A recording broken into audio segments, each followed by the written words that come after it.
And then Brittany stands up and she's like, and again, god damn it. I can't even remember exactly what it She says something about Whitney, and she kind of goes after Whitney, and Whitney's wanted an apology for Whitney telling her that she sucks Jared's dick for money. Oh yeah. On the bus. Yes. Because Brittany came after Whitney and saying, well, you know, you have nowhere to talk about Lisa because your businesses are failing. And then Whitney lands the sucking dick comment. And so at this point, Brittany wants an apology from Whitney. Mm-hmm.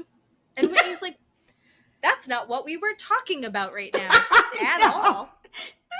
Yeah. She just if people stands aren't up looking at her, she loses her mind. Yeah.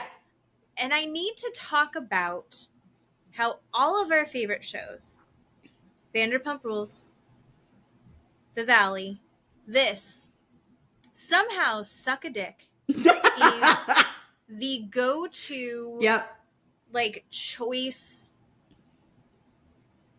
attack on people. And it's used in different ways, which I find so interesting. In Vanderpump, it's what you say to your boss when you're like, I'm a guest at my job. Yeah. When you feel powerful.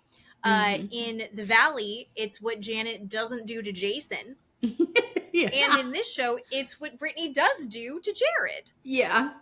It's amazing. So in general, there's no way that that sucking a dick is good or bad. It is good and bad.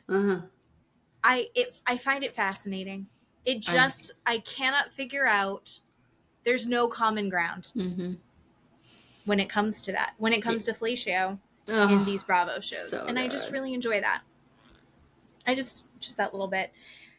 Whitney ends up opening up about her business that just tanked. She's like, it just failed. I failed a business. We put everything into it, and I failed, and it has fallen apart. And I got Justin to go all in, and we have nothing now. Which, ooh, that's intense. That's a lot. I feel badly because I think that her and Justin are little weirdos, but I think they're fun weirdos.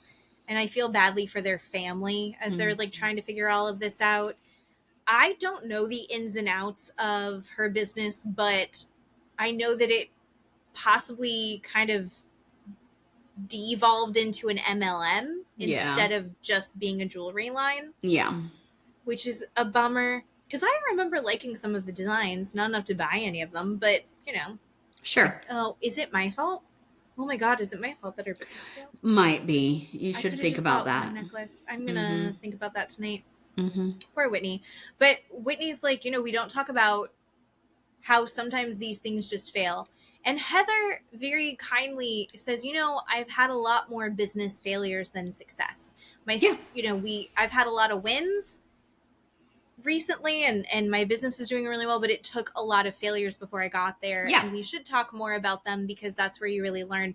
And they had this really, I think in general, productive, empowering conversation about that, which I really liked. I mean, it was this very true to real life conversation. It felt very raw, and I really liked that. And I think that there's probably a lot of people that need to hear that. And I say that as someone who is not planning on ever being a business owner. But if you are thinking about being a business owner, listener, go for it. Listen to them. You're going to fail sometimes, and that's okay. I felt like it was a good convo. I liked it. And then Brittany's like, I'm sorry, Whit. Ew. Whit, I'm sorry. Whit, I'm so sorry about that. And then she comes over and like, Whitney's sitting in a chair and she walks up behind her and like gives her an over the chair hug where she just kind of pushes Whitney's head into her boobs from behind. Yeah.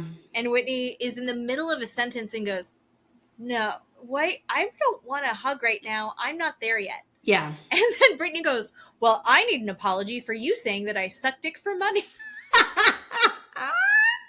And I was like, you are derailing every fucking good moment, Brittany. Yeah.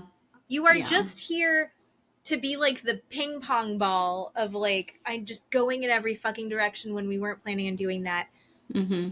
Oh my God. Here's Brittany. what I